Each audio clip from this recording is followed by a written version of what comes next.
This is our Access Growhouse. It's 4 foot long, just over 2 feet deep, and at the back it's just under 5 feet tall.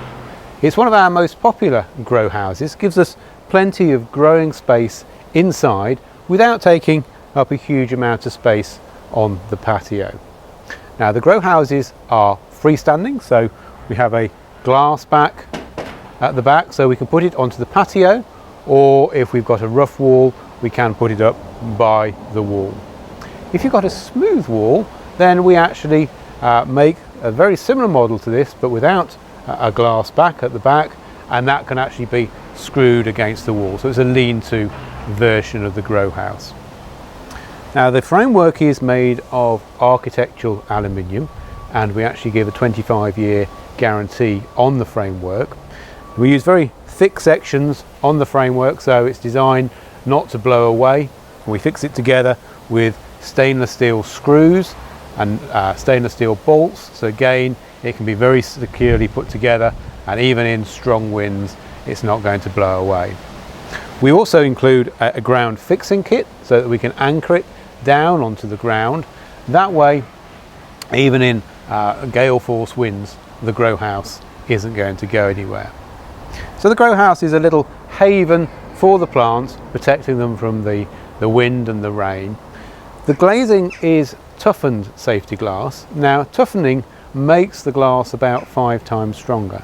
In actual fact, at shows we throw a cricket ball at it just to demonstrate how strong it is. So if I bang it with a cricket ball,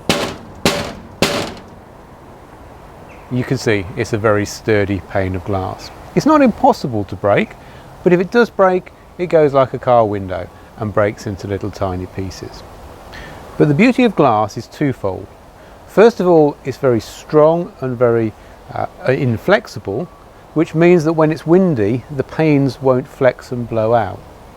And the other thing about glass, which is unique to glass, not a property that's found in plastic, is the glass will actually trap the heat. So early in the year, if the sun's on the grow house, then the temperatures inside will rise, even though it might be very cold outside. And that, coupled with the wind protection, means that you're going to get much earlier crops in a grow house. You're going to extend the season, so you'll be able to grow right up until November time. It's south of England, probably all year round. You can grow things like salad crops inside the grow house. Now, because it warms up quickly, we also have to think about ventilation. So the grow house has got sliding doors at the front and at the lower level as well, and in actual fact the roof glass will slide as well. So on a hot summer's day you can slide the glass open, let the hot air vent out through the top, or if it's really hot and you're growing say Mediterranean crops, what you can actually do is remove the top glass so that the hot air can vent out, and you can then leave all the rest of the glass closed. You're going to get wind protection, you're going to get a nice sun trap in there, but if it gets really warm, any excess heat is venting out of the top. Now inside the grow house you've got a whole series of fixings or holes at the back which are designed to hold the shelves. Now the shelves come in 2 widths. We have narrow shelves and wider shelves, and these are designed primarily for seed trays. So we can change the spacing of the shelves so that we can have smaller plants or larger plants on them, and the narrow shelves are designed to take seed trays lengthways, and the wider shelves are designed to take the seed trays depthways. But that's all very well if you've got seed trays in there. What if you've got plants in smaller pots? Well, as an accessory we do these shelf covers. They just drop on top of the bars and then allow us to put smaller things on there. But you'll notice that the shelf covers have got a piece of capillary matting on there. So that is designed to catch the drips when you're watering, and also because the matting will become wet, it just gives a little bit more of a reservoir for the plants inside.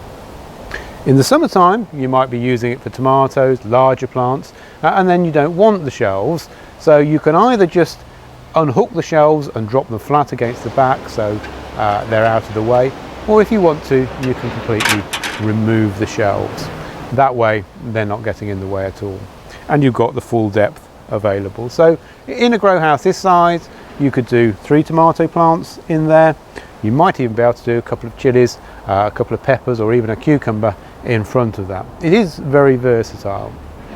Most of the time people are buying a grow house for overwintering. You can take cuttings in there as long as you keep it frost free. You can overwinter things like geraniums in there with no heat at all. So great for overwintering.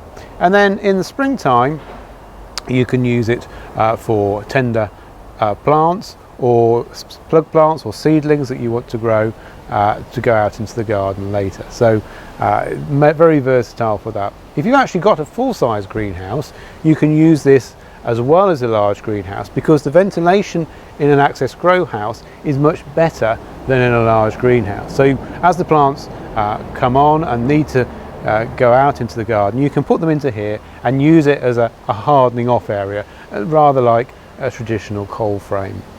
In the summer, as I've said, you can do a whole variety of Mediterranean crops, whatever takes your fancy.